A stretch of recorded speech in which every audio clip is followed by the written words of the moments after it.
We already started. That's one way to start that podcast. Episode number 2. Here we are talking about gay stuff, and Tony's talking about other stuff, but such is life. Welcome to the second episode of Let's Talk About Gay Stuff. Woohoo! Woo! Morky! Always about Morky, huh? Morky, by the way, is the dog that's in all the pictures that we've been posting on social media. So if anyone had any doubt about Morky, we just wanted to the thought was we put her on social media so that people can see who Morky is. But can we give her a real name, which is not Morky? What is her real name? Her name is Shamika Shanae Tamika Tawana Brown. We can't deny that. This is true. It will not be shortened.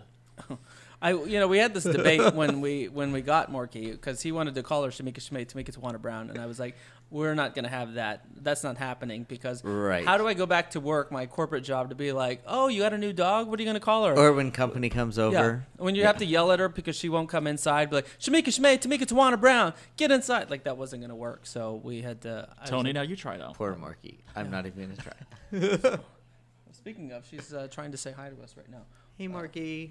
We have a guest this week. Yeah, Morky's a special guest. Morky. Yes. So before we get started, again, a reminder of Let's Talk About Gay Stuff, our podcast, our new podcast. This is episode number 2, where we talk about gay stuff. We KiKi about things that are going on in LGBT culture. We celebrate all things that have happened within the LGBT history, the culture, the people that have brought us here to where we are, and we look to connect with one another and with the community at large. And so we're excited again about this next episode. I think we have a good topics to discuss, meaty as we did last week. Meaty. We go light, we go deep. Sometimes we go dark. And we go light again. So hopefully, although we're talking about, so the topics we're talking about, we're going to talk about Boy George and his impact on the community. We'll talk about the Pulse Nightclub and the event that happened there back in 2016, and then we'll wrap it up with a topic about Judy Garland. But before we get too far in, a little shout out to our sponsor, Economy Works, which is a freelance platform that connects freelancers with companies that need project work. So if you need recruiting help, marketing help, help with your QuickBooks, the Economy Works Freelance Talent Network is here to help you do more with less. Economy Works. When we work, the economy works. So thank you to Economy Works. You better work. Oh, you better work. He's speaking of you better work. So that's a good transition. This week, I quit my job. You quit your job. Although we're talking I'm out of Wasn't that work. a few weeks ago? Although we're talking about the It's week, official now. We're talking about the week of June 9th to June 15th. We're actually recording on June 1st, which is the first day of Pride. But this week happened. We talked a little bit about it last week. The anticipation of RuPaul's Drag Race, the finale. So who watched it? Me. Spencer, of course, watched it. Tony I did not watch it. did not watch it. Have you ever watched RuPaul's Drag Race? I've seen about 3 total episodes. What kind of gay are you? Not a very good This one. is a cultural phenomenon. I know. Kendall, It's a straight phenomenon at this point. at this point, yes. The straights are appropriating it. No. I watched about 4 episodes total, including the finale. Did your queen You win? always have to one-up me. Yeah, I watched 3 exactly. episodes total. Well, for this season, you've watched It's 3 3 total. total. Yeah, my girl won. Your Evie girl Oddly. won. Evie yeah. Oddly. You know, It was a little lackluster though. The I was finale? expecting more from her. yeah, it was. I was. I wasn't impressed by any of the what do you call it? The lip sync offs, the dance offs, whatever. No. The lip sync battles. Is that what they're It was called? like we were edging the whole time. I guess that's pretty much it. A lot of edging, but not getting to. Yeah. It's a decision. Like, do I go there with him, or do I try to level You've up? never edged a day in your life. But it wasn't that. I was hoping to see some big things. Oddly, the one, not Evie Oddly, but the one queen that I thought was the most interesting in terms of their performance was the one that I wasn't a fan of all season, which was Silky Nutmeg Ganache. Like, she did that reveal with her wig reveal where she kind of split them in half. I thought that was pretty cool. The other ones I was like, we've seen all that. That was a real scalp. What? Yeah. that she ripped off. She ripped off her. That's Our dedication. expectations are high now. That's dedication. So I appreciate that. But it was a good episode. It was a good season of RuPaul's Drag Race. I think the queen. You know, it's interesting because these drag queens, and I'm not an expert in this, but I remember when you first started watching it, Kendall, like they were all very green. These were like seasoned drag queens, and now you've got these drag queens that are drag queens basically just on Instagram. Like that's kind of their thing. Or they grew Very up polished. Yeah, they grew up. I mean, so RuPaul's Drag Race has been on for over 10 years. So some of these queens who were 12 years old when this started, and so their whole inspiration of drag is RuPaul's Drag Race, right? Which is a different sort of phenomenon than a Lady Bunny or RuPaul or a Bianca Del Rio. Like those queens that weren't won earlier on, they were influenced by other like drag queens doing the drag circuit at those gay bars. But It hasn't changed that much though You to don't me. think? Let's see, if I started watching like live drag around 2001, it's the same kind of. This was in a college town, Baton Rouge. It's the same kind of. I mean, they had backup dancers. They were extra. They had backup dancers. They had like costume reveals, all that kind of stuff. I don't think it's changed that much. Actually, what I feel like the drag queens now are under more pressure because, like I said, I mean, my take from this finale was like meh, but it was really good. But because you've seen a lot of these things happen over the years, like they've got to work harder to be bigger and differentiate themselves. So I mean, kudos to the queens. Well, Silky was bigger. She was bigger. Tony's lost in this whole conversation, but nonetheless, that happened this week.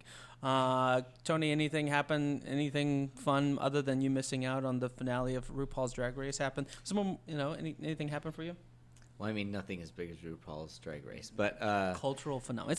It's the Super Bowl. Like we watched it at a bar, and there were you had all these men yelling at the TV just like you would with any sporting event. Oh no, I went to one of the RuPaul's episodes at JR's, and yeah, it was. Ton of people. Actually, I think it was maybe last season's finale. Yeah, it's like if you go to a football game or an NBA playoff game, like the same sort of yelling, and although it's higher pitched at RuPaul's Drag Race, right? Exactly. Events. Yeah. No, I hang out with a lot of lesbians, go to a lot of sports bars. Oh, you do? That's right. That's right. Of course, I know On the purpose. Yes. Tony's part. That's my life. That's my life. He drinks Miller Lite. No, he drinks classy beer because thank you. Because he's got a job. Any opportunity he can get to bring it up. Well, I didn't bring it up. It was not me. Tell them that there's an audience this time, so if you hear laughter. Oh, yeah. Oh, did you cut it off? No. I can hear you, yeah. No, keep going. No, it's fair. So what Spencer's reminding us, because Spencer is our sound guy, he's reminding us that today we've got special guest Ben Wen. A live audience? Is he alive? He is alive, right? This is being recorded in front of a live studio audience. An audience of one. Ben Wen. But Ben made some awesome dinner for us tonight. Noodles and dumplings. And I was all about it. So thank you to Spencer for suggesting that, and for Ben for executing on that, because it was awesome. Spencer also made some good spinach artichoke dip, which was amazing. But so we're well fed. That said, Tony, how was your week? Week was great. It's normal week. So Thomas, Spencer, and I, we did have the opportunity today to attend a gay wedding, which was a lot of fun. It was to kick off Pride. Those are just called weddings now. Thank you, Kendall. I'm still stuck in my Get over it. background. We're 2019 now. But it was a lot of fun. We had some friends that got married today, kind of a surprise. It was supposed to be their engagement party, and they decided pretty recently that they didn't want to really go through the whole process of getting married, whatever, big wedding, and so planning everything. So they broke it off? They got married at their engagement twist. party, and they surprised everybody. It was good. Yeah, though it was cool because they gave out invitations. They gave everyone an invitation. So they told everyone be there by 5:30. The party was 4:30 to 8:30 or whatever. They said be there by 5:30. We're going to announce the wedding party, location, yada yada. And so then they handed out the wedding invitations, and it's like April 1st, 2019. June 1st. Or June 1st. 2019. You missed the wedding. Yes. It was 2 months ago. This was the baby announcement. Yeah, it was good. Yeah. Well, see, that's what I like about what the gays are bringing is that it doesn't have to be the Yeah. white dress, because honestly, what gay needs to be wearing white because they're not sure. Tony would be the one gay. That gets But to wear they white kind at his of wedding. it gives the opportunity to we're not a part of the normal tradition Yeah. of however many years of what a wedding is supposed to be, so we can kind of determine what it wants to be for us. Yeah, it was what at a should be for us. It was at a friend's house, and so very casual. Everyone was like dressed in summer attire, right? Polos, shorts, because it's in Texas, and a bunch of white And people nobody there. knew it was going to be a wedding. Yeah. And so everyone was, and they told in advance, like, don't bring gifts because, I mean, They didn't mean it. They never They know. never believe that. dress very casual. It's very casual, just relaxed. They would just wanted to have a good time with their friends. And then again, about 5:00, they handed out invitations, but they were sealed in an envelope, addressed. And what they started off is like, oh, a lot of planning, and everyone's been asking about the date, and because we're trying to save money, we decided to give you the invitations here versus mail them. And then they said, open them up, and you read, of course, that you're invited to this celebration on June 1st, 2019, which was pretty cool. It was cute. Yeah. It was good. There was how many people were there? For it being like a random event, least it was probably like There were a lot, yeah. 40 or so. 40 some, yeah. So it was a cool event. I will say, yeah. I mean, before I say anything else about your week that worth noting? No, that's pretty much it. Yeah, the weddings were a good cap to the week because earlier this week I went to 2 funerals, which were not fun. I don't want to say fortunately. Well, they're normally fun. It was just this If you particular have too. booze. No, I didn't know either of the people, but I knew, like, in one instance, I went to one who's a friend of mine, and her grandmother passed away. Another, a really good friend of mine, one of my best friends, her mother passed away. And so, while I didn't really have any close association with the people that passed away, I wanted to be there for my friends who were kind of going through their their grieving. And very different type of weddings. I mean, one wedding was done. Funeral. Funeral. These corpses were not getting married. This was not a corpse bride. Very different moment. types of funerals. Thank you. One was coordinated by the Sponsored by. not sponsored by, coordinated by the what's the right term? The firm, the organization, the NRA? company that did. The mortuary, thank you, Spencer. The mortuary that did the Bush's funeral. So We don't do Barbara- bushes here. Barbara and HW, and another one was in Louisiana. And so in Where in Louisiana was this? Baton Rouge, Louisiana. So Well, actually, it's Zachary, Louisiana. Zachary Yeah. / Baker to be Yeah, so specific. very, Wait, so where are Zachary and Baker, Louisiana? It's about 15 minutes from Baton Rouge. Yeah. Okay. And it was just. Is it kind of a suburb or is it completely separate? It's like a small little town? bedroom community. It's a Okay. like suburbish. Like they're all connected, right? What's the culture there? It's I want to make Louisiana jokes, but Exxon has a big presence there, and they all tend to move out to Zachary. Like a plant, Exxon plant. Exxon Not has like what, an a Exxon refinery? office. Yeah. Yeah. Refinery chemical plant. So it's a lot of people from all over the country actually that go to Okay. this little outskirts of Baton Rouge called Zachary, but it's also it's still mostly your Small town typical Louisiana. small town Louisiana. Yeah, and this was the funeral in Louisiana was a family that'd been there was It's kind of BYOB. Yeah. born and bred out of Zachary, and so which is outside of Baton Rouge. So very different, just type of, like I said, one's very formal with the at a big church here in Houston, and then the other one was in a small church in Baton Rouge. And so the interesting thing about the Baton Rouge experience was we were going there, Kendall and I, Kendall's best friend, again, one of my best friends, we were going out there to support our friend, and we get this message right as we're hitting the bridge to cross the bridge, the Mississippi River, to cross the bridge to go into Baton Rouge. We get this message from our friend that says what, Kendall? Because you got it. Well, she called crying, saying that she accidentally read a text message on her sister's phone saying that she didn't want these gay people, meaning me and Thomas, coming to the funeral. So we were like, awkward. Yeah, we got there. We were getting there on a Sunday. The service was on Tuesday. So our goal there was to go help out, like, the family, help our best friend out. And our plans changed quickly. So we So you spent a couple days in Baker? Yeah, we spent like a vacation. I kept calling it my mini vacation. Yes. Every time I would do something like, who cares? I'm on vacation. I'll even have told dessert our after friend all. it was Wait, so what did you do where you're like, oh, who cares? We're on vacation in Baker. Well, you ate a 6-finger, Cane's meal. I had Cane's catered to the hotel, basically. Raising Cane's, fast food. Because it was probably 2 minutes away and you couldn't bring yourself to drive Right. 2 minutes away. But see, the day before the funeral, I was getting antsy, and we had some friends in Zachary, which is close by, so we went to a local restaurant and just got. And they we don't had have some gay adult bars in beverages. Zachary? Not in Zachary, no. Just kidding. We had some adult beverages, and then so on the way back to the hotel, we went to a daiquiri shop and got I said, "What's the strongest drink you have?" As one does. Of course. I mean, it's Louisiana. Hello. But yeah, what not only did you say, hey, And got a what's the triple strongest- shot. For listeners that aren't familiar with Louisiana, you can get drive-through daiquiris. So you can drive up, get a daiquiri, and toll on down the road with your daiquiri. That's pretty much what happened. But So we got a triple shot. But can in we go the to strongest yeah, daiquiri. yeah, in the strongest daiquiri, and you get a triple shot on top of that. Yeah. And on the way back to the hotel, because I felt like I had been there for weeks. I said- Motel.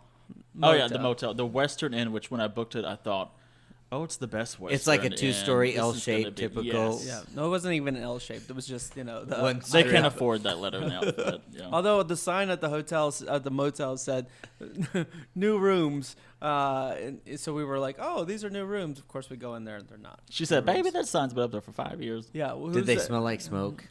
Did people smoke in their Who's previous? the one who told you that they've been there for 5 years? So on the way back to the motel, I said, "Oh, this has been a week. I'm gonna get high tonight. You watch." As we parked, he said that. And then I get out of the car, and I see a lady with another daiquiri cup, and I was like, "She's got it."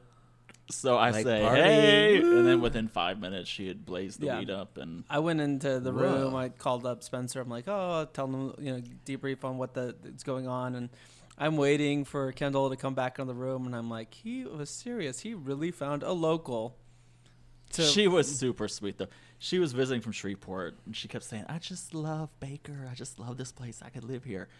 And I was What like, was she visiting? "Girl." Why was she visiting? Her boyfriend works offshore, Oh, okay. so that's where they meet, I guess, something like that. Yeah. Oh, yeah. Yeah, she was loving it though, and while she was loving it, he was basically passing out on the sidewalk, and I was reevaluating all my life choices as I looked at the water tower that read Baker and an empty parking lot.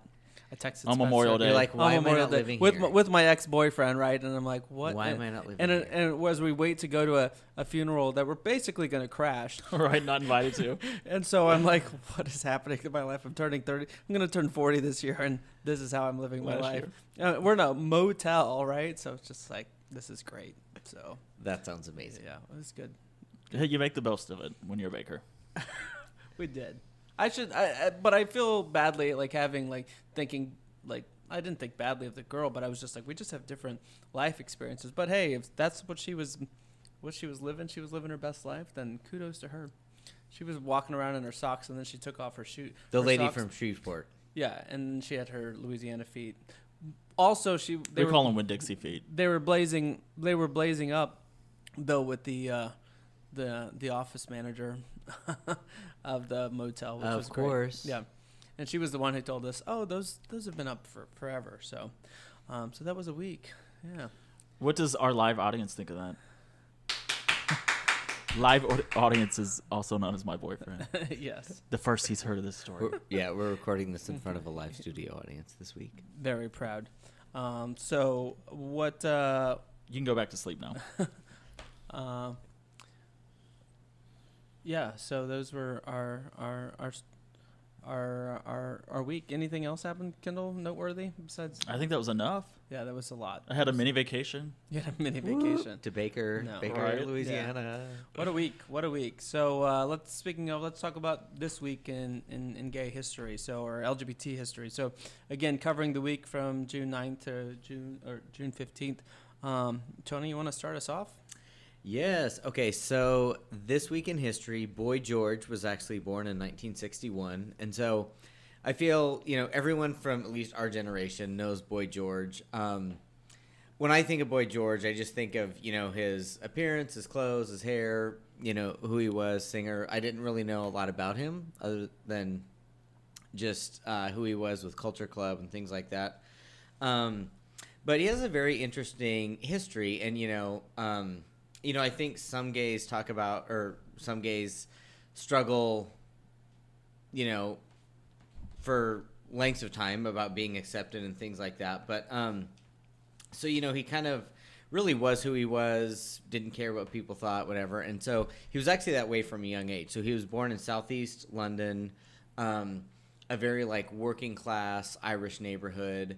He had 4 brothers and a sister, and so he really thought of himself as the pink sheep of the family. He never really fit in his family, and then when he was in school, he never really fit in, and so he was just always himself. And so even at a young age, he just dressed how he wanted, wore his hair how he wanted, and he didn't mind getting stared at walking down the street, even though his whole family was ugh.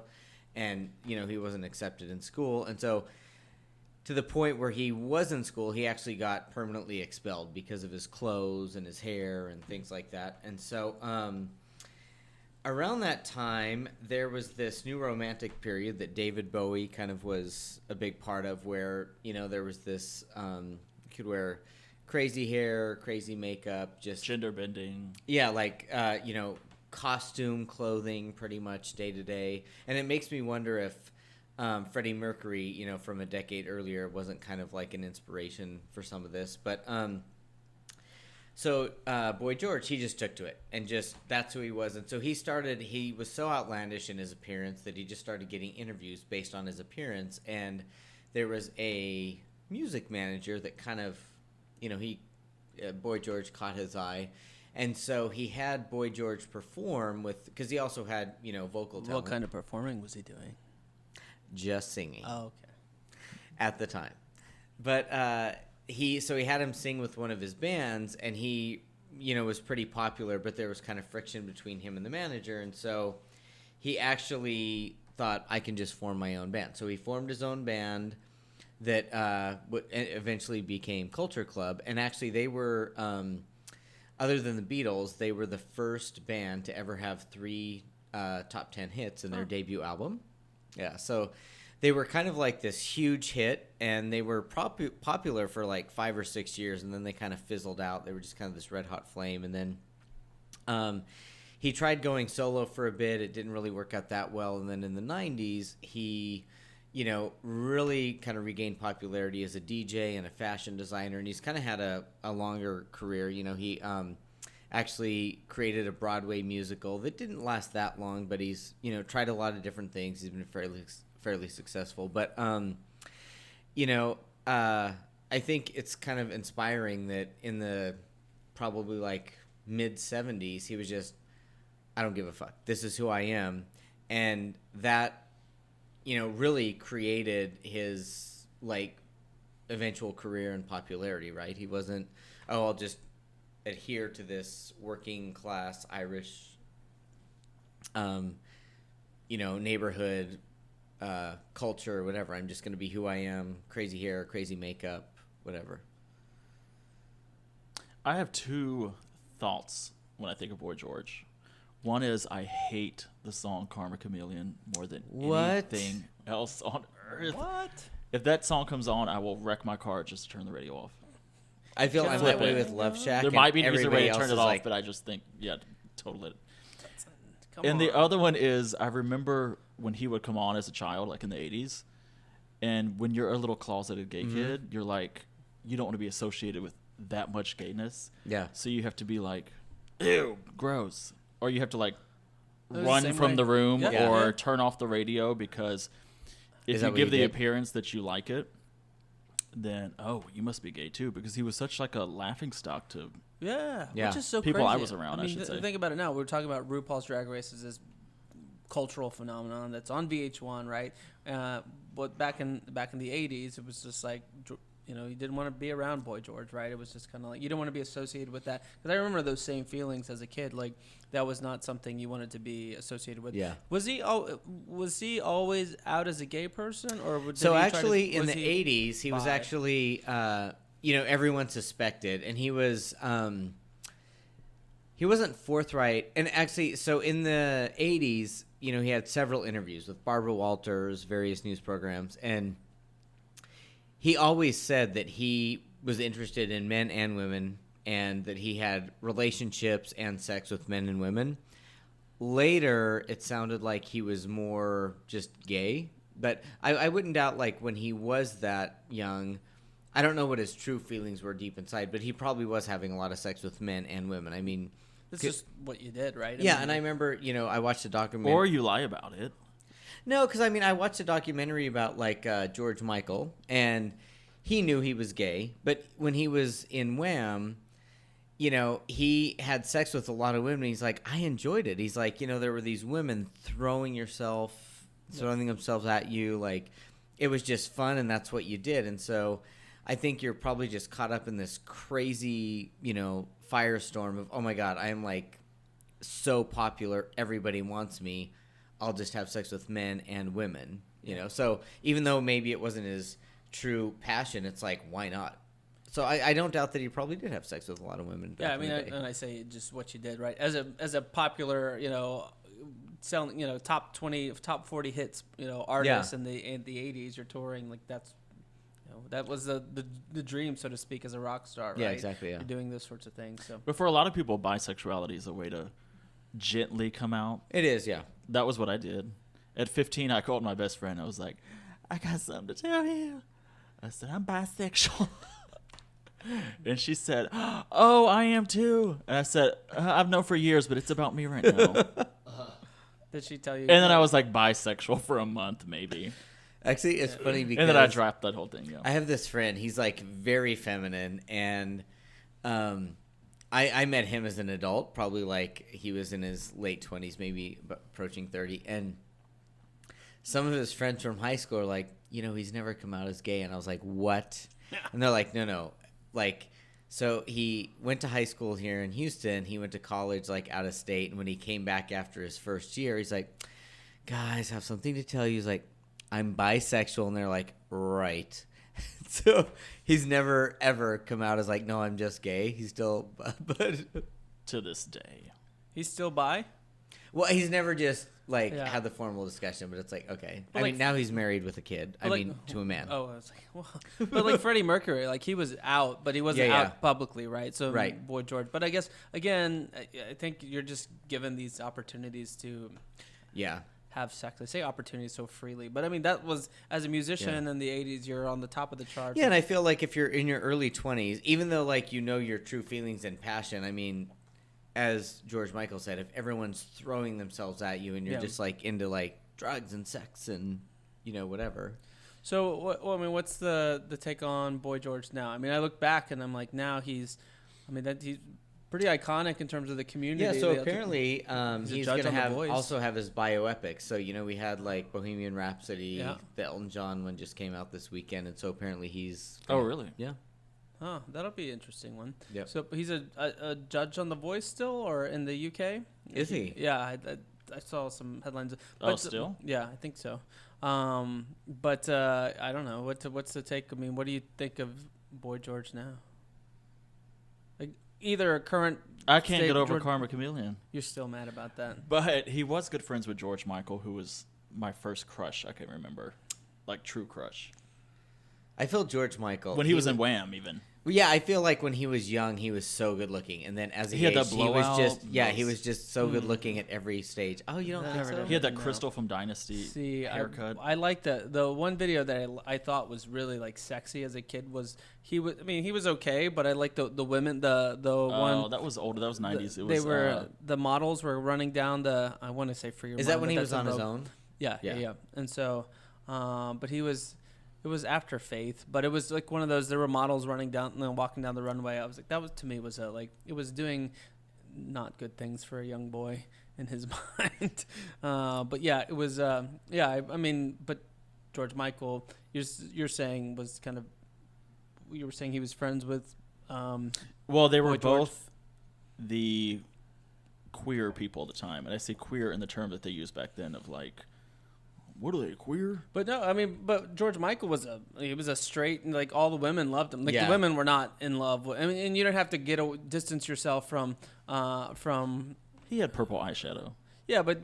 But I remember even being like 5 thinking, this boy is gay as hell. Well, that's because you had a gaydar, I guess. But most Wait, people, George Michael? Yeah. Yeah. the women loved Yeah. him though, They did, yeah. and so. He But it was a also the sex 80s icon. where, I mean, you had rock bands and Yeah, like, I mean, even straight rock, Perms, like yeah. Poison, and I mean, they, Twisted you know, Sister. makeup and big hair, yeah. Freddie Mercury, like all those bands were like Elton John, like that was an okay thing to do. And then, as we talked about last week, you know, the AIDS crisis hit, and then, you know, it kind of tarnished the gay community. So, unfortunately.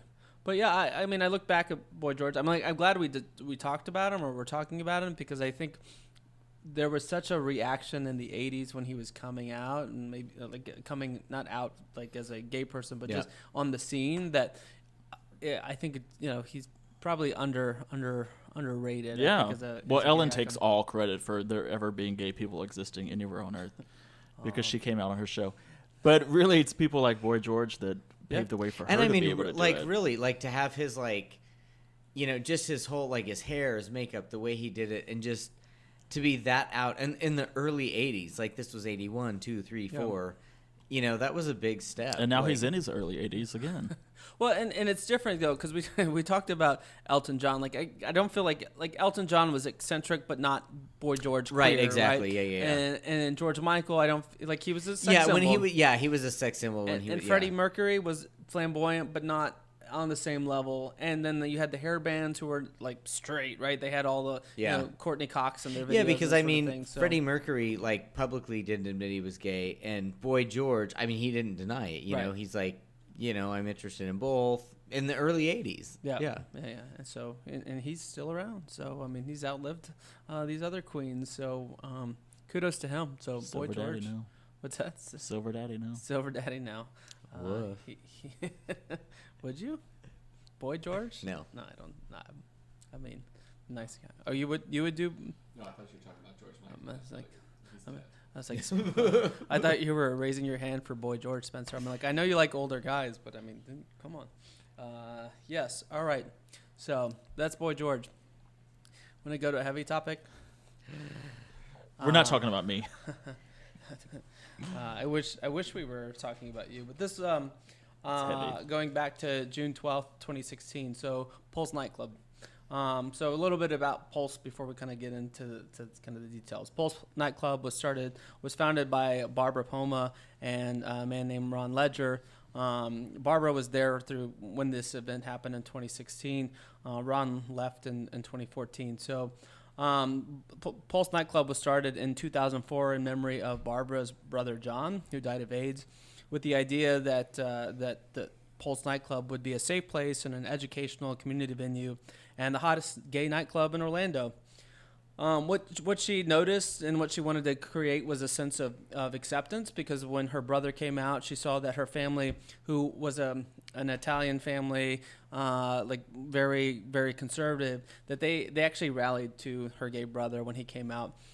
They was broad acceptance overall, and so she wanted to try to make that same sort of community and acceptance feeling in the larger society with Pulse Nightclub. She says, however, when John came out to his family and friends, the family dynamic transitioned from a culture of strict tradition to one of acceptance and love. So that's really what Pulse was about. Pulse really, you know, the reason it was named Pulse was to keep her brother's spirit alive, and the essence was that his heartbeat was reverberating throughout the club. The club was known for its party atmosphere, much like a lot of the gay clubs, and its weekly themed performances. On the night of June 11th, 2016, it was Latin night, and the party advertised main entertainment. The Princess is a drag queen from Chicago. They had $5 martini specials until midnight, $5 sky bombs all night, and they had the hottest boys serving shots. You said the princess was the drag queen? Yeah. She was on RuPaul's Drag Race. Oh, yeah? Oh, Well, that there we go. Full circle, right? So that was going on, and I mentioned that just to kind of put into context. It was a regular night, much like any night we would go out to the gay bars. I wish we had $5 drink now. Right? No kidding. Actually, in Houston we get that. We don't get that elsewhere. As the night spilled into the early Sunday morning, there were nearly 320 people or so still enjoying Latin flavor night. And then what happens around 2 a.m. On the 12th is what we all remember now, when a gunman opened fire, killing 49 people and wounding 68 people. This was the deadliest mass shooting in the United States until the Las Vegas shooting on October 1st, 2017, and the nation's worst terror attack since 9/11. A bit about the night. So again, around 2 a.m., that's when reports of gunshots in the center of the section of the club were reported. One witness described the situation. He's like, just all hell broke loose. People were running for the door and jumping over the gates. And so for about a half an hour, the gunman would pace around the club. He'd laugh and then shoot at the bodies on the ground. And for those that were unable to escape right away, some were playing dead on the dance floor, hoping that he wouldn't shoot at them. Others ran into the bathroom where they barricaded themselves in stalls, not wanting to speak, and many of them texting their loved ones. There's stories about folks texting their mom, "Mommy, I love you. I'm in the club. I'm trapped in the bathroom. Call the police." So that's kind of how the night the shooting unfolded. Social media was utilized to notify people. Pulse sent out a Facebook message shortly after the shooting started to stay away, and the police department used Twitter to notify people that the event, the shooting was happening. This was happening for several hours, and then around 4 a.m. the police began to finally kind of make some headway to get some people out of the club. They were utilizing the air ducts, so they were kind of breaking the air ducts and pulling people around, or pulling people out. And then around 5 a.m., that's when the SWAT team members were detonating an explosives to blow a hole in the wall to try to kind of make some inroads into the club. Finally, at 5:15 a.m., that's when the police reported that the shooter was down. And at 5:33, 5:53 a.m., that's when the Orlando Police Department confirmed to the public via Twitter that the shooter was dead. So that was the night that happened. Obviously, a huge impact on the LGBT community, and not just the LGBT community, but Americans as a whole. Like you said, that was kind of until at that time the largest mass shooting, and then the largest terror attack that happened. Again, did we ever figure out if it was what the motivation was?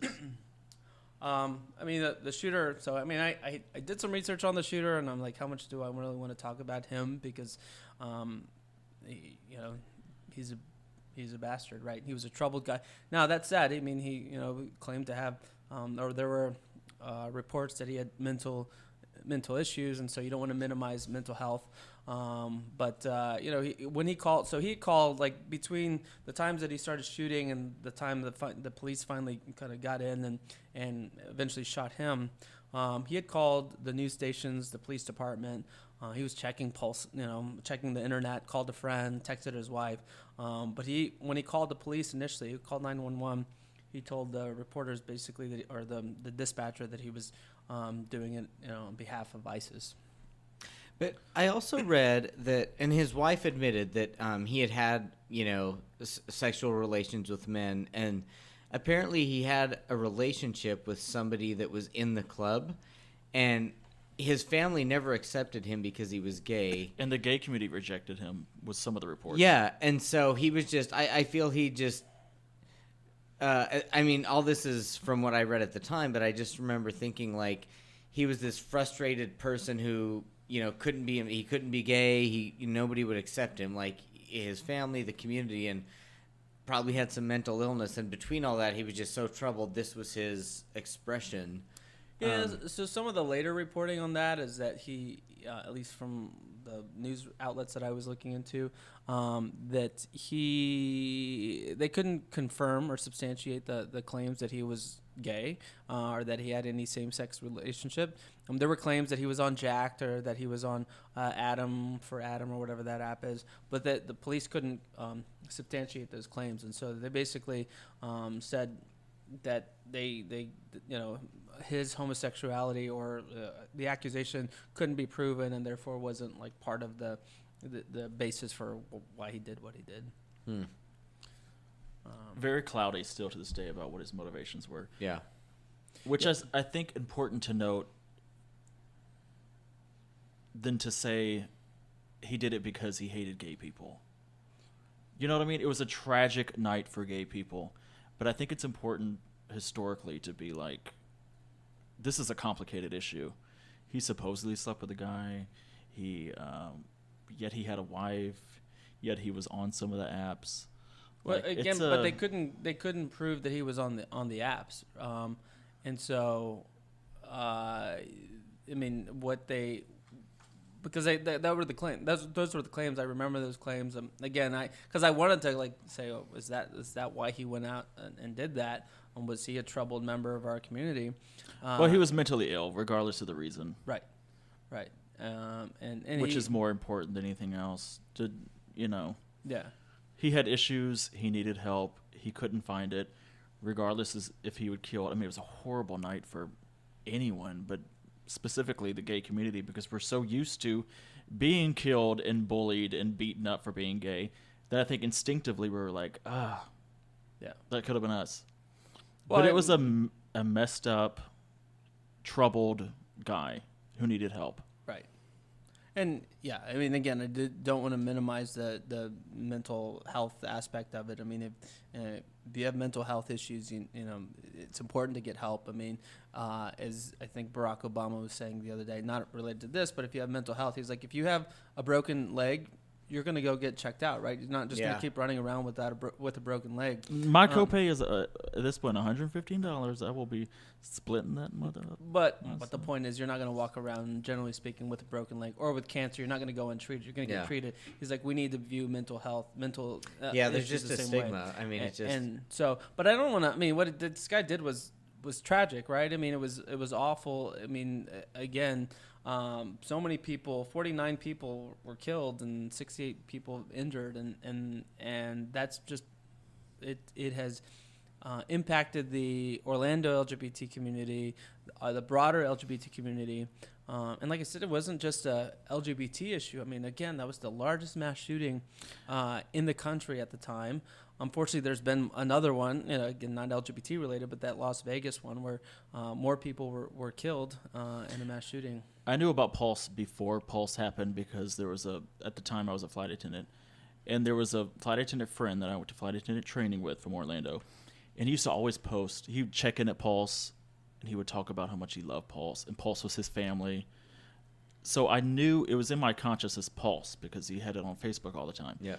And then when it happened, I knew he was okay because by the time I realized what was going on, he'd already said, okay, guys, I'm not there. But just to see his Facebook journey of what he was going through and that he knew people that were shot and killed. Oh, my God, yeah. That was his, because it there was were like always his mothers safe place. that were there with their kids, Yeah. I mean, sadly, like when I woke up that morning of the 12th, because again, it happened in the middle of the night, early morning on the 12th. I saw the headlines, and at this point, we've almost become numb to these sorts of reporting, like another mass shooting. So, and then I saw when I saw the pictures, it was a bunch. To me, it looked like brown people, like people that look like me, Hispanic, Latino sort of folks. So I thought it was like a gang shooting. So I didn't want to. I'm not trying to minimize it, but I thought it was like, okay, these gangs were fighting, and then coming to realize like the full story, like it was a lone shooter that came in to out of hatred for the LGBT community, and attacked all those people, which was truly unfortunate. And like I said, it's something that that really just. I don't know. It has jarred me now. I mean, even today when I go out, I try to be mindful. Like I manage my alcohol intake differently, although it may not seem like that every You night. drink more. No, but I try to be. I mean, if something like that happens, and if you're near blackout drunk, you're not going to survive that, right? The other thing is. I look at exits, and maybe that's my oil and gas training where you have to, safety's priority. But I start to look at the exits. That's a good point, yeah. How am I going to get out of here if something did go down? And it's not even, I mean, Pulse is one thing, but just because mass shootings happen all the time. And, we were joking before we started about, like, joking in a sad way, but, growing up, you said you had earthquake training, and you said tornado training, in terms of emergency preparedness. Now the kids have active shooter training, which is something that's just unfortunate in our current reality. But that's kind of the world we live in, I guess. But nonetheless, like I said, a huge impact on the community. Just a little bit. I mean, in terms of there's always in sadness. I mean, we can kind of go down in darkness, or we can kind of look to hope. Pulse today, you look at their website. They've got a message on there that says on June 12, 2016, our Orlando community was changed forever. We grieved with the victims, their families, and our Pulse family, and we thank you all for the outpouring of support and love that is helping us through this tragic time. What's happened since then is that a foundation's been established by the founders of the Pulse, or by the founder of the Pulse Nightclub, to create and support a memorial that opens hearts. They're looking to open a museum, which they announced in 2017, that they would be starting a memorial to create a sanctuary of hope around the tragic day in American history. And so they're looking to honor the victims and that were affected by that, as well as honor the survivors and the first responders that were taking care of all those affected in the event. Today you can go and see an interim memorial. They've got an offering wall, so you can leave flowers or mementos. They've got viewing areas where you can see the club. They've got a ribbon of wall photographs. They've got a digital guest book you can sign, and they've got a survivor grove, so you can kind of spend some time in some calm space to reflect. They are in the midst of are in the process to develop a more formal memorial, and so finalists were just recently announced, I think in the last few weeks, for the 6 teams that are in the running to do the final design of the National Pulse Museum Memorial and Museum. That winning team will be announced in October of 2019. So did the bar reopen? No. Okay, So it's just so a it's not. memorial now. So, I think here in Houston, well, I know. So in Houston, on Montrose, just a block or two north of Westheimer, there was there was kind of an informal Pulse memorial where people laid flowers and they had certain things. But I think that's going to be turned into like a permanent memorial. I think just a few months ago they announced like they're going to have some kind of a permanent memorial there. Well, I think that's good. I mean, I think that's a significant thing. Like that event, this Pulse Club shooting was, again, tragic. But I think particularly, happening in Pride Month, I just think it's worth kind of remembering, and the fact that Houston and I think other communities are developing similar memorials, I think is really good. I mean, what they do today is again, they have that memorial. If they have a Facebook page, so their website is up, but it's not really active, so they direct you to their Facebook page. But for the birthdays of those who lost their lives, they do a post when those birthdays happen to just honor those folks. Again, it was a big thing. The last thing I would note, and if I can find it in my notes here, it was a big event, and Barack Obama noted, it was an act of terror and an act of hate, and he said it was an especially heartbreaking day for our friends who are lesbian, gay, bisexual, or transgender, which is a far cry from our president today, who I don't know could muster up the same kind of words, but. The point being is you had a national leader, our president, who was acknowledging the impact on the community. So, again, an unfortunate event, but something that I think we continue to grow and build from. So, switching gears, how do we do that? How do we transition? Kendall. I don't Well, know. there's only one way to do it. Is talk about Judy Garland. All right, let's talk about Judy. Judy was born in 1922 on June 10th as Frances Ethel Gum, which is the least gay icon name I've ever heard in my life. It's sexy though. Francis Sexy Ethel. a little bit though, but it's like Norma Jean Mortensen Yeah, I was about last to week, say it was Marilyn like, Monroe's. Marilyn's name. She also died on June 22nd, 1969, but we'll talk about that later this month. Yeah, June was a big month for Right, Judy. poor Judy. Do I really need to go into Judy though? Because she is she's my favorite celebrity of all time. Known for Wizard of Oz, Star is Born, and her concerts. She obviously was definitely at her time, but still to this day, I think the biggest gay icon of all time. I think the gays identified with her strength, but also her vulnerability. And she gave birth to another gay icon, Liza Minnelli. Minnelli, yes. But I didn't truly. So Spencer and I watched the True Hollywood Story the other day. So you can take those sorts of shows for what they're worth. But I thought they highlighted some interesting things because I didn't really get. I'm like, so she did Wizard of Oz, and because it has a rainbow, like why? I mean, I didn't get that connection. But as I understood her story, at least from True Hollywood Story, I got it a bit more in terms of why she was a gay. Obviously, yes, the normal things that we attribute to gay icons, like there's the tragedy, there's the strength, the endurance, the strong personality. Yeah. But her father was bisexual. Yeah, Was and he? at least one of her husbands was. Liza's dad Yeah.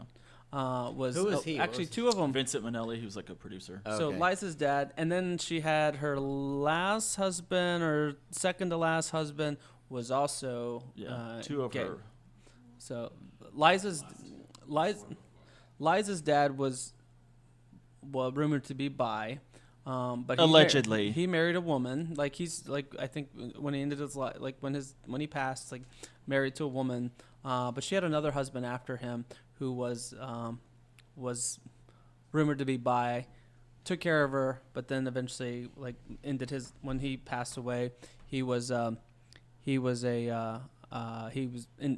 partnered with a man. Mm. Kendall, I just wanted to ask, have you ever seen Valley of the Dolls?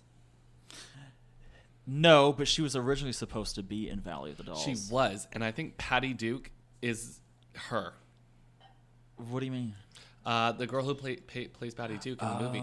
But her husband is gay. She leaves the one that she loves originally for This a is gay Spencer man. the intern, by the way. This is Spencer the intern. And she finds him in bed with a woman and then goes out to the pool. But originally, Judy Garland finds Vicente Minnelli in the bed with another man. And she Which makes it all the more ironic because she did screen tests for Valley of the Dolls and was too high and drunk to where the director fired her. And even the screen tests that you can find on YouTube are her like a tragic, sad, cry into your negligee moment. And Patty Duke in the movie originally goes on drugs, and so she goes to a sanitarium to dry out, and then she goes back to Broadway, and she's still doing pills, and they're like, "You're gonna lose your part," and it would seem to resonate with the True With Hollywood you? story, not with me, bitch. Oh, poor Judy. What was I gonna say? So Judy was Wizard of Oz is my favorite movie of all time. I used to watch that over and over and over again as a child. Why is that And such a gay movie? when I was a little kid watching Wizard of Oz, I was like obsessed with Judy Garland. So the whole story, obviously I didn't know her story. Was it her But red there was slippers? something about her. No, because we had a black and white TV when I was that age. How At old least, are at least you had Jeez. TV. We had a black and white At least TV you had with TV. bunny that's true. ears. And he's younger than But I I was am. obsessed with her. And then, okay, so Judy Garland did this concert that was like supposedly one of the greatest concerts of all time at the London Palladium, and there are no recordings of it. And then I went with my friend Sonia Gale to London. We stayed at a hotel, and there was a theater next door, and the theater was playing Wizard of Oz. Like, it was a live stage theater. I was like, obviously I have to go. So we go, and then I'm reading the plaque in the bar, and it says on June whatever 19 blah blah blah, Judy Garland sang one of her biggest performances of her life here at the London Palladium. I was like, full circle, gay Judy kid moment Wow. watching The Wizard of Oz in the theater that she was known for. I could have just died there, dead. Are you dead? Gay dead, yeah. You're gay dead. We're looking at as a ghost, at the ghost of Kendall. What's your connection with Judy? So when I think of Judy Garland, I loved her. I thought she was great. I feel her story is very tragic. Like we've talked about this with Brittany. I feel like, she was successful at such a young age, and I think like the movie companies just got a hold of her, and she was just money to them. And I feel she was under so much pressure, and that's what drove her to like the alcohol and the drugs, and that's what I think of when I think of poor Judy Garland. So this True Hollywood story, they said that her parents were giving her, because they, as kids, her and The her Gum siblings Sisters. were doing shows, and so what they would do is they try to give them energy because they were performing like all day, all night, whatever, and so they'd give them uppers, speed, and then to get them to bed at night, they would give them barbiturates, downers, right? She was like a normal 21st century child. Yeah. So, You but get I mean, Ritalin and you get Yeah. right. But I Adderall mean, and so there was that, and then as she was getting Heroin. older, like she was also not older, but even in her later teens, right,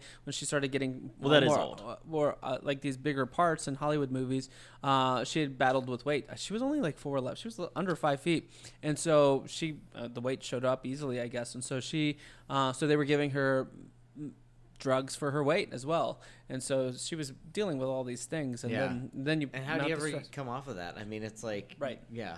So yeah, I mean, she was just fed all of these awful Yeah. toxins, and then it's like, well, be normal, and then you tell Kendall have said like basically when she passed away, like she was just skin and bones, like her. Oh, she was so And how old tiny. was she? I think she was fairly- 47, yeah. but she looked so old. She did. And she kind of looked ready to go. Like she was just like going through the motions of living. It was Yeah. very sad. She would get really big and then she would be anorexic the next time you saw her. God, I've only found one part of that. I'm only able to get really big. She's yeah. I mean, she had all sorts of I mean, Yeah. Liver. Her liver was failing. Yeah. And she got really, really big. Well, her liver was failing because she was an alcoholic. And a pill diver. and she took all the pills. Like, yeah, she had all sorts of ailments. So she was in and out of rehab, on and off drugs. Her weight was up and down. She would drink, and she had all these different, in and out of these marriages. And I mean, she was trying to be a big name in Hollywood, as well as trying to raise kids and her family. Like it was stressful. Like I can't imagine. Oh But my God, yeah. The impressive thing is she, and I think this is why she gets a lot of credit as a gay icon, is she powered through. Like she was trying to, I mean, she ended her life, I think, nearly bankrupt, if not, or she had several bouts where she was close to bankrupt. But she just kept working. I mean, Yeah. She OD'd like Marilyn of barbiturates. Died in her sleep. So unfortunately, yeah, she gone way too soon. But I mean, what an amazing life, though. I mean, the woman Yeah. led. I mean, all the things she did. She had numerous comebacks in such a short life. But yeah, it was pretty impressive. She did address her gay fans. So there's an interview online about the interviewer was like, "What do you think about the fact that people say a lot of your fans are gay?" And she was like, "How dare you say that about my fans?" Which isn't exactly like sticking up. I think she was trying to be Oh, okay, yeah. ambiguous, but the interviewer was like, your fans are gay, and this was in the 60s when you could not be gay. She was like, "How dare you talk about my fans like that?" But she had all But sorts. very much in a way that was kind of like, I'm not denying it, I'm not confirming it, Yeah, I'm yeah. not sticking up for them, I'm not bashing them, I'm not. Which is what you did at the time. You Yeah, just kind I'll of. put you in your place for She had asking. all sorts of gay people around her, whether she was married to them, but like her hairdresser, like her stylist, like those people were like out Oh, I'm gay sure, yeah. people, in even at that time, and so like she was very well of the gay community. But to your point, like when Preston in the 60s, like, are you going to admit, like, yeah, I Yeah. love being a gay? Gaga, I would say, was probably one of the first one to be like, I'm all in. But until then, which was in 2009, they're like, Well, the first mainstream one, yeah. yeah. So I don't know. Favorite Judy performance? Did you have one? Did you pick anything up, Tony? No, other than Wizard of Oz. Not really. Kendall, you've The got Man it That too. Got Actually- Away. oh, I could only have to name one. Name them all. because- Actually, my favorite movie of hers is The Harvey Girls, and I don't know if you know what the Harvey Girls are, but so basically, when the railroads were being built, they were built for functionality to like get goods, but then America wanted to settle the West, and it's like, how can you settle the West? It's like gunfights or whatever, and so can't remember his first name, but some guy Harvey created the Harvey houses, and they were like these really nice restaurants, good food, because they wanted people from the East Coast to vacation, and so Harvey Girls, they're like, I've actually read a book about the Harvey Girls, but they kind of helped settle the West. So he would create these Harvey houses, and they wore these uniforms, and they were like professionals, and they were women that were like, I don't just want to be like a wife and mother back in the East Coast. I want to go out west, and it was dangerous. But there was a movie about it, and Judy Garland was a star about the Harvey Girls. And Never heard of it. the movie was a little bit romanticized versus like what their actual function was and stuff like that. Yeah. But that's one of my favorite movies of hers. Kendall, do you want to talk about your Judy days or Well, she had a show in the 1950s where she sang. It was like a variety show, kind of. Yeah. Or she would have other singers on, like Barbara Streisand was on there, Lena Horne. But she sang The Man That Got Away. And it was like, I used to listen to that every night before going to bed years ago. And I might have had a bottle of wine before. Well, how big was that bottle? Like I might have had a jug. a jug of wine. And then the day after JFK died, and she was close friends with JFK, she sang Battle Hymn of the Republic on her show, and it was beautiful, and you can tell like the audience was obsessed because it was their like tragic event, and they were all That might have been my favorite performance of hers as well. Like Yeah. that was pretty powerful. Like she was a she strong, had a voice for Yeah. sure. which I didn't appreciate. I mean, Somewhere Over the Rainbow was good, like epic, or but yeah, it was very. I mean, that performance, Tony, we're gonna have to show you in a little bit so you can. Actually, I get was just involved. thinking I need to YouTube this. Yes, well, this is a beautiful thing about YouTube that you have all those sorts of things you can see nowadays. So, but yeah, Judy, definitely an icon, eh? To be the biggest icon, Yeah, yeah, she's my favorite celebrity, yeah. She started, yeah. other than Oprah. Other than Oprah. For another time. For another Right. time. A future episode. Yes. Well, I'm sure we can devote a whole episode to Oprah and all of her greatness. When she runs for president. Yeah. You think? No, that ship has sailed. Yeah. That was for like 1 minute after It was a good She speech. thought about it though. That was after a- the Oscars like 2 years ago. That was or a good whatever. speech.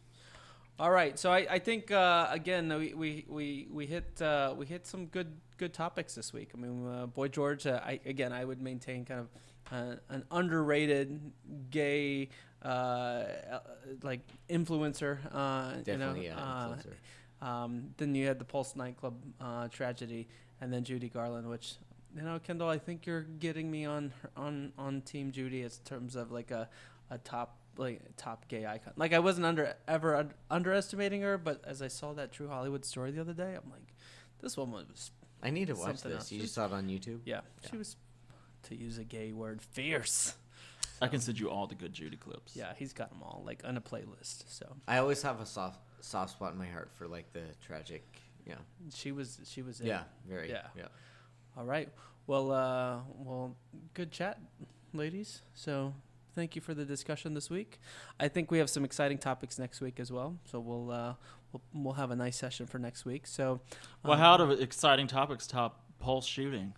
Hell, yeah. Well, can we You're ever always top so that? optimistic, Kendall. between always. between HIV last week and Pulse, yeah. We keep all the What the we claims need, going. what we talk about, Yeah. or Yeah. massacre, we what need talk to about we need to next keep week. the serious issues alive. Yes, But yes. I mean it's good to remember them and Yeah. respect kind of the milestone in our journey as a community. So, Exactly. all right, well we're here. We're queer. Get used to it. So thank you for listening to our podcast. If you like what you hear, subscribe to future episodes. Also visit our website at letstalkaboutgaystuff.com. Follow us on Facebook and Instagram at Let's Talk About Gay Stuff and on Twitter at Talk Gay Stuff. And if you liked our podcast, you should give the hoes over at our Spoopy podcast a listen.